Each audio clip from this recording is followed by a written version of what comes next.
le processus préparatoire qui allait rendre possible l'apparition de l'humanité physique dura longtemps. Il y a 1 milliard d'années, la masse continentale surgissait de l'océan mondial. Ce fut alors que les porteurs de vie examinèrent attentivement la nouvelle situation planétaire et trouvèrent les conditions en tout point favorables pour inséminer les eaux marines. Les forces vivantes modifièrent la formule chimique de l'océan et la firent évoluer sur la base du chlorure de sodium. Au cours de son incarnation ultérieure, Michael fera allusion à l'œuvre des porteurs de vie qui œuvrèrent sur notre planète. Il dira « Si le sel perd sa saveur, avec quoi la lui rendra-t-on » Or, le sel est à la base de la vie terrestre. L'océan d'eau douce devint donc un océan salé. Ce fut alors qu'apparurent les animaux marins, les monstres et la multitude des vies marines jusqu'à l'apparition de la grenouille. La grenouille sera le chaînon parfait qui accède la vie marine animale au stade de la vie animale terrestre et aérienne. C'est ainsi que nous pouvons affirmer que, en tant que forme matérielle actuelle, nous tirons notre double origine corporelle de l'océan salé et de la grenouille. La grenouille va évoluer à son tour jusqu'à former une souche animale qui sera à l'origine des mammifères précurseurs de l'homme physique, les animaux lémuriens. Ces lémuriens vont passer par 3 stades de mutation successives avant de devenir des primates. Et c'est d'une souche supérieure de ces primates que vont naître les ancêtres immédiats de notre humanité chimique et animale. La souche inférieure des primates de ces temps reculés se retrouve dans les tribus simiennes des temps modernes. Parmi la souche supérieure des primates, naquirent soudainement un jour des jumeaux de nature véritablement humaine. Ils furent parfaitement incompris de leurs parents primates et durent quitter leur forêt natale pour émigrer vers le nord de la Lémurie, dans une région hyperboréenne, où ils échappèrent aux possibilités de dégradation biologique par mélange avec les autres singes. Ces précurseurs humains étaient arboricoles. C'était la peur, engendrée par leur petite taille, qui les poussait à vivre et à s'abriter tout en haut des arbres où ils construisaient leur habitat. Voilà comment naquirent, il y a environ 1 million d'années, le premier homme et la première femme, à l'intérieur desquels s'incarnèrent 2 égaux, aventureux et particulièrement doués de l'époque lémurienne. Ainsi, ce qu'il y a de commun entre l'homme et le singe, c'est que tous deux descendent des mammifères intermédiaires qui produisirent 2 paires de jumeaux. Une paire inférieure, qui sera à l'origine des types modernes de singes, de babouins, de chimpanzés et de gorilles, et une paire supérieure qui, par évolution ascendante, a donné naissance au premier homme et à la première femme physique.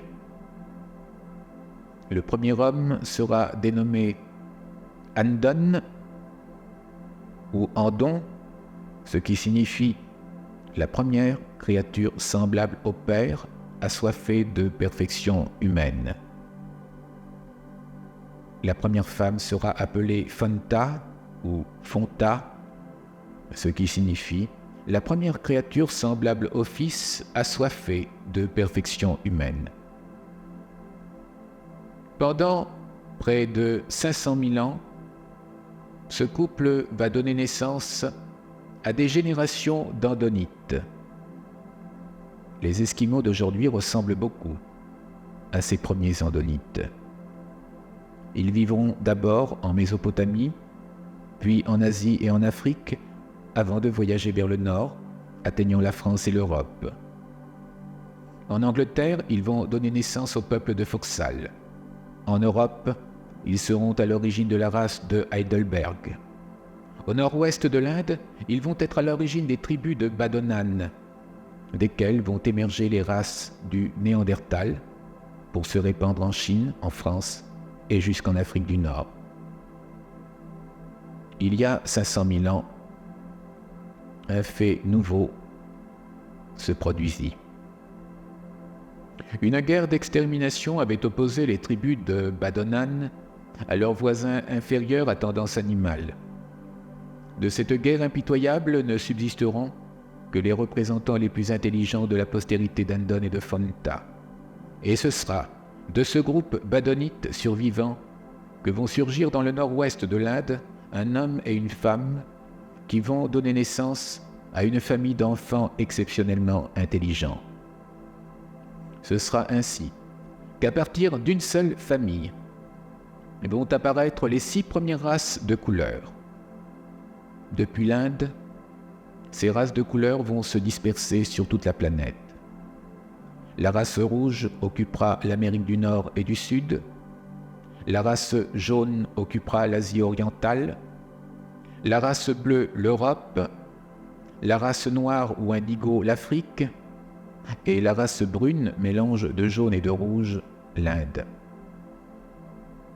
Pendant des millénaires d'années, la mère divine va chercher à faire croître la pensée dans chacune de ces races. Elle agira dans le cerveau humain en dotant l'homme des 7 esprits mentaux adjuva, c'est-à-dire d'une émanation septuple de la pensée cosmique de son Saint-Esprit.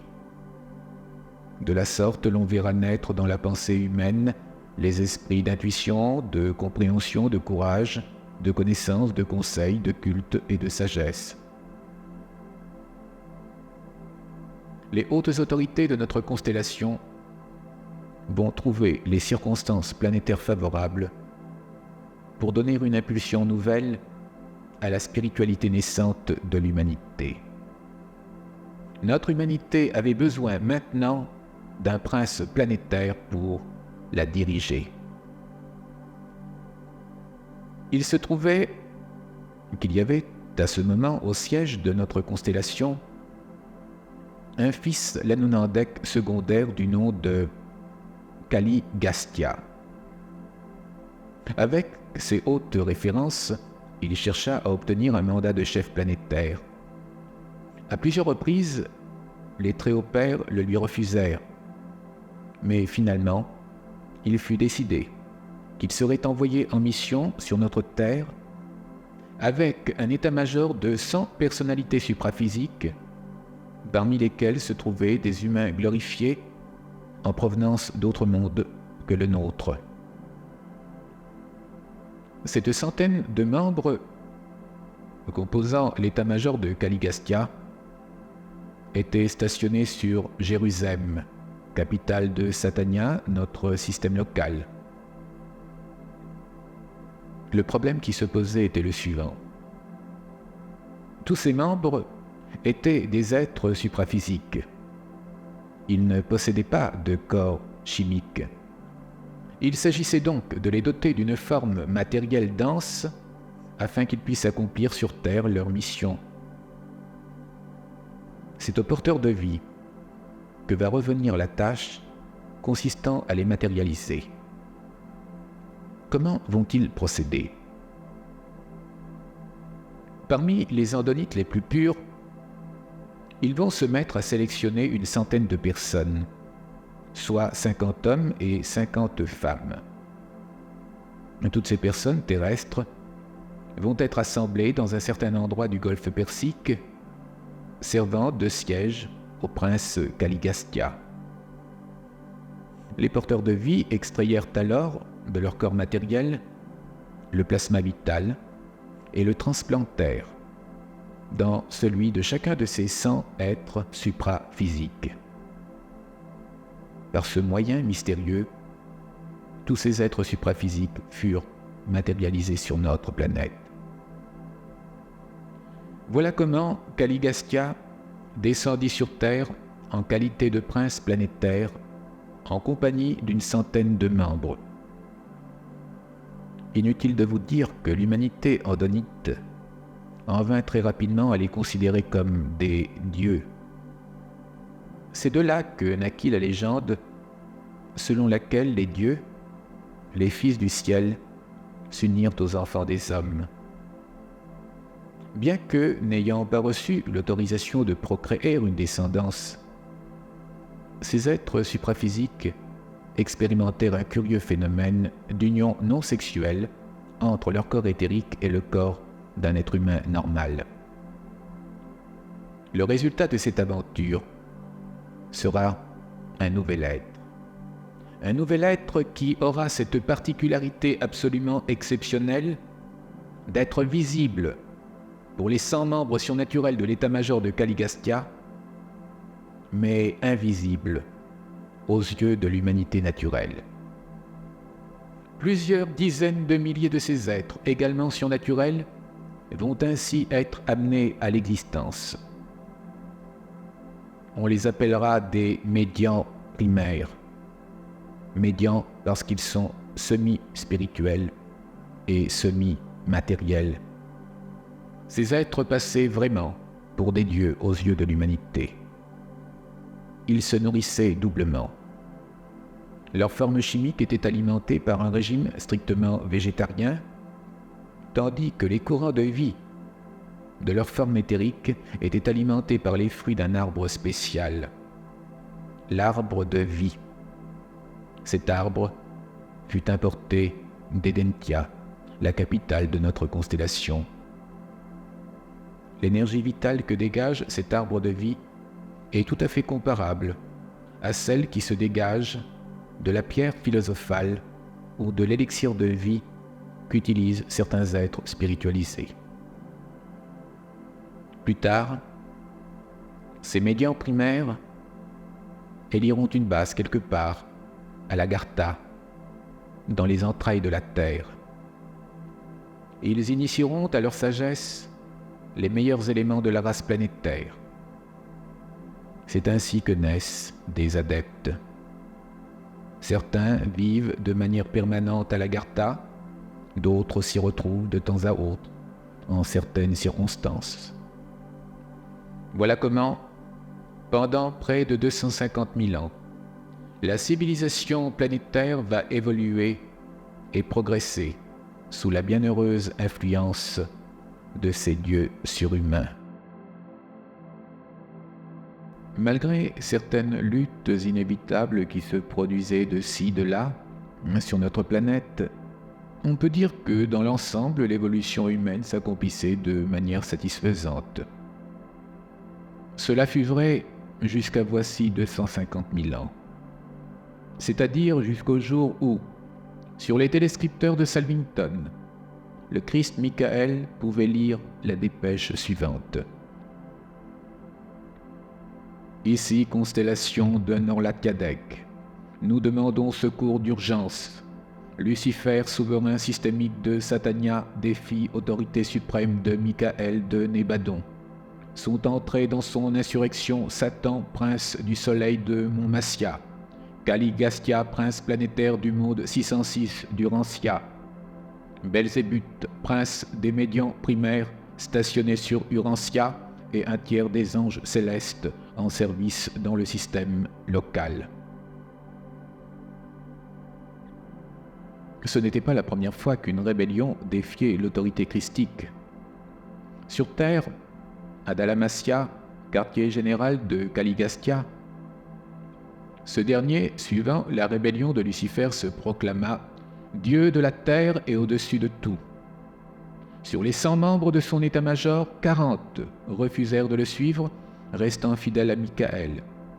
Parmi les médians primaires, 10 000 sur 50 000, et parmi les anges du ciel, les 2 tiers des séraphins et des chérubins restèrent loyaux à Christ Michael. Gabriel, en parfait soldat du Christ qu'il était, entreprit aussitôt de couper les communications interplanétaires et intersystémiques afin d'enrayer la rébellion luciférienne. Notre planète elle-même fut mise en quarantaine spirituelle. Gabriel, chef exécutif de Nébadon, fit donc la guerre au dragon rebelle, Lucifer, comme le mentionne l'Apocalypse au chapitre 12, verset 7. Caligastia, quant à lui, fut aussitôt suspendu de ses fonctions de prince planétaire. 10 000 ans à peine après cette rébellion, les dégâts évolutionnaires étaient considérables. Les progrès culturels, sociaux et spirituels, acquis après tant d'efforts et de luttes, furent perdus. L'humanité tomba dans un désordre social effarant. Notre planète n'était pas plus avancée qu'avant la venue de son prince planétaire. L'état physique, moral et mental prenait des proportions tout à fait anormales. Le point culminant de non-avancement spirituel était atteint voici 40 000 ans. Pour assurer l'intérim du gouvernement défaillant de notre planète, les très hauts pères de notre constellation nommèrent un conseil de syndic planétaire composé de 12 fils Melchizedek. Entre-temps, sur notre planète, Nod était devenu le chef des 60 membres déloyaux de Caligastia. Ils uniront leur sang surhumain à celui des Andonites de souche supérieure. Quant aux autres 40 membres loyaux, qui refusèrent de suivre Caligastia, ils s'étaient assemblés autour de leurs deux chefs, Vent et Amadon. Ils engendrèrent, pour leur part, une descendance de fils non rebelles. Entre les enfants de Nod et ceux d'Amadon, il y aura toujours une hostilité traditionnelle.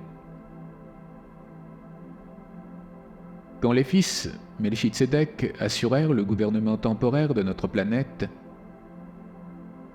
ils demandèrent aussitôt de l'aide au très haut père d'Edentia.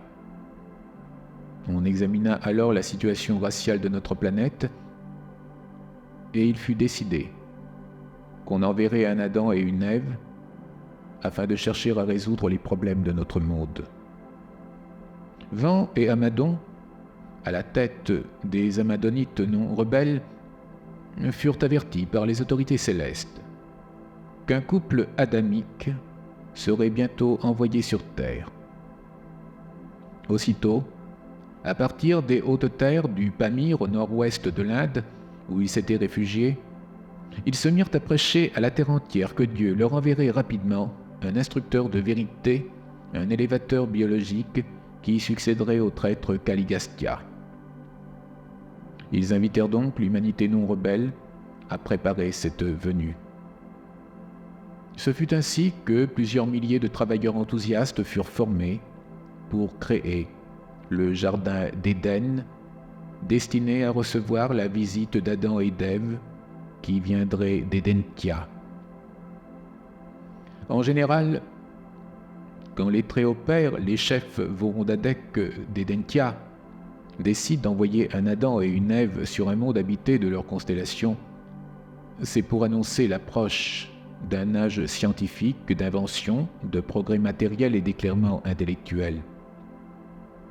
Sur notre monde, la situation était très différente. Avant qu'Adam et Ève partirent en mission sur notre planète, les très hauts fils Vorondadek les avertirent de la difficulté qu'ils rencontreraient ici-bas. Néanmoins, les enjeux spirituels étaient si importants qu'il fallait tenter le maximum. Voilà dans quelles circonstances particulières, il y a 38 000 ans, Adam et Ève furent amenés à se matérialiser dans la similitude d'un corps de chair et d'os, doué de capacités vitales surhumaines. Quand ils arrivèrent sur notre monde, ils trouvèrent le jardin d'Éden inachevé. Ils se mirent aussitôt à travailler à la restauration universelle. Ne perdons pas de vue qu'ils étaient des êtres surhumains, quoique physiques. En l'espace de quelques siècles, ils procréèrent près de 2000 enfants en ligne directe. Cette lignée devait continuer de s'accroître jusqu'à ce qu'il y en eût un nombre suffisant. Après quoi, tous ces enfants pouvaient se lancer dans l'aventure du monde pour féconder les enfants supérieurs de l'humanité terrestre. C'était de cette manière que le sang adamique, mêlé à celui de toutes les nations, pouvait rehausser le statut spirituel et biologique de l'humanité entière. Mais Adam et Ève n'en étaient pas encore à ce stade de leur programme de travail. En attendant, le nombre de leurs enfants grandissait. Quant à eux, ils s'efforçaient d'expliquer aux races supérieures l'égalité des sexes, les bases de la vie supérieure, la nécessité des jeux et de l'humour, les principes pratiques de toute éducation. Ils avaient réussi de faire du Jardin d'Éden un centre culturel supérieur dans lequel venaient s'instruire les meilleurs éléments de la race planétaire. Pourtant, Adam fut obligé de constater qu'en dehors du Jardin d'Éden, l'humanité progressait peu. Il se heurtait à divers types de problèmes et en particulier à l'élimination des dégénérés des races retardataires. Adam avait été consterné par la situation terrestre régnante. Caligastia, quoique suspendu dans ses fonctions de prince planétaire, venait souvent au Jardin d'Éden discuter avec Adam. Il cherchait à l'influencer en lui conseillant la liberté personnelle effrénée. C'était cela qui avait conduit à la chute de Lucifer. Adam ne devait surtout pas s'écarter de sa ligne de conduite générale. Ne pouvant influencer Adam, Caligastia décida d'agir par la ruse, faisant ainsi le jeu du perfide Lucifer. Il voulait que Ève s'unisse avec un des meilleurs spécimens de la souche nodite supérieure. Il voulait la convaincre par là que c'était le seul moyen pour accélérer l'évolution de la race. Le spécimen racial nodite en question, c'était Cano, un brillant penseur et un chef actif d'une colonie nodite voisine et sympathisante. Cano était un malin. Il usa de la flatterie et de son pouvoir immense de persuasion personnelle pour obtenir d'Ève ce qu'il voulait, ce que Lucifer voulait. Car ne l'oublions pas, il était un descendant de rebelles. Dans ses veines coulait le sang de l'insurrection. Un soir d'automne, Cano arriva à ses fins. Il persuada Ève, et elle transgressa avec lui la volonté divine. Voilà comment le serpent Lucifer, l'un des plus brillants fils l'Anonandek, par la personne interposée de Caligastia, puis de Cano, parvint à la réalisation de sa volonté. Pourtant, l'archange qui avait été placé à la garde du Jardin d'Éden les avait avertis l'un et l'autre, Adam et Ève, qu'ils ne devaient surtout pas céder aux suggestions de Caligastia, porte-parole terrestre de Lucifer. Bref, Ève fut enceinte de Caïn. L'acte irrémédiable était commis. La désillusion d'Ève fut ensuite très pathétique. Adam, apprenant la chose, manifesta une pitié sympathique à l'égard de sa compagne égarée. Le lendemain du faux pas, Adam décida de commettre la même folie. Le couple savait maintenant qu'il avait échoué sûrement dans le plan de relèvement universel, et le verdict céleste fut prononcé à leur égard. Jugé en faute, vous avez violé le pacte de votre mission de confiance comme chef de ce monde habité. Vous devenez désormais des mortels connaissant la souffrance et peinant dans le dur labeur de la vie terrestre. Adam avait échoué dans sa mission, c'est vrai. Mais cette mission était incertaine quant à son succès, car l'humanité était drôlement pervertie par la rébellion luciférienne lors de sa venue. Le couple adamique dut quitter le jardin d'Éden situé dans le cœur de la Méditerranée. Des phénomènes volcaniques violents se produisirent, engloutissant à jamais le plus beau jardin que notre planète n'ait jamais connu. Ultérieurement, la caravane d'Adam et Ève atteignit le triangle formé par le Tigre et l'Euphrate en Mésopotamie. Ils y construisirent le second jardin et cherchèrent à mêler le sang de leur race violette à toutes les nations. Malgré l'échec de son plan, Adam fit le maximum pour que son plasma vital profitât au monde avant que survînt sa mort. Lui et sa compagne s'étaient depuis longtemps repentis de leur faute. Ils savaient que la hâte n'est jamais une bonne conseillère. Après la naissance de Caïn, fils de Cano le rebelle, Ève enfanta Abel, fils d'Adam. Entre Caïn et Abel, il n'y aura jamais la paix. L'un symbolisera l'humanité rebelle, descendante des nodites lucifériens, et l'autre l'humanité adamique, vivifiée par le sang céleste. Aujourd'hui encore, nous observerons que l'humanité se divise en deux camps, les rebelles et les pacifiques, les Caïns et les Abel, ceux dont les veines contiennent du sang rebelle luciférien et ceux dont les veines sont vivifiées par l'énergie spirituelle adamique. Quelle que soit la manière dont on cherchera à expliquer les maux qui inondent notre planète actuellement, tout le problème vient de ce que l'humanité est un mélange de sang rebelle et de sang adamique, un mélange de mal et de bien, et le bien ne peut cohabiter avec le mal. La rébellion n'a pas sa place dans l'univers local de notre Seigneur, le Christ Michael. Il est clair que la civilisation apportée par Adam et Ève était beaucoup trop en avance pour l'humanité. Leurs enseignements n'ont pas tout à fait disparu. Ils continuent de subsister intacts entre les mains de la fraternité agartho-himalayenne. Après avoir vécu un peu plus de 5 siècles, le couple adamique s'endormit dans le sommeil de la mort physique et se réveilla sur Jérusalem, capitale de notre système local. Le pardon leur fut accordé.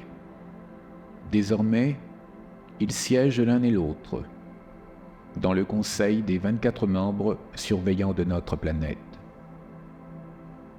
Voilà comment s'acheva l'histoire d'Adam et Ève après une vie mouvementée, mais ô combien passionnante.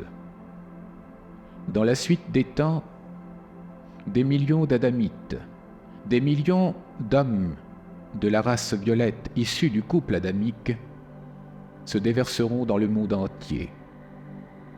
Il y a 25 000 ans, ils vont se mêler à des nodites pour donner naissance aux andites primitifs, précurseurs de la race pré-arienne.